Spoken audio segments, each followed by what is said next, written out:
पाकिस्तान में भी आपको मालूम है ठग्स ऑफ पाकिस्तान चल रही है। उसमें छोटा मोटा जो है वो इंटरवल आ जाता है, फिर शुरू हो जाती है। सो फिल्म की क्वालिटी काफ़ी ख़राब है, लेकिन इसके बावजूद ये चलती रहेगी। कोई इसमें डील वगैरह का इशू नहीं है।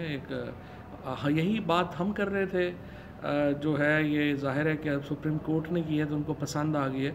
अदरवाइज़ हम भी यही कह रहे थे कि आप जहाँ पे इलाज करवाना चाहें, जिस डॉक्टर को बुलवाना चाहें, हम उसके लिए तैयार हैं। प्राइम मिनिस्टर साहब ने ख़ुद इसके ऊपर ट्वीट किया था और कहा था कि नवाज़ शरीफ साहब को देखें, नवाज़ शरीफ साहब से हमारी कोई ज़ाती लड़ाई झगड़ा तो नहीं है। हमारा उनसे ज़ाती तौर के ऊपर कोई ऐसा प्रॉब्लम नहीं है।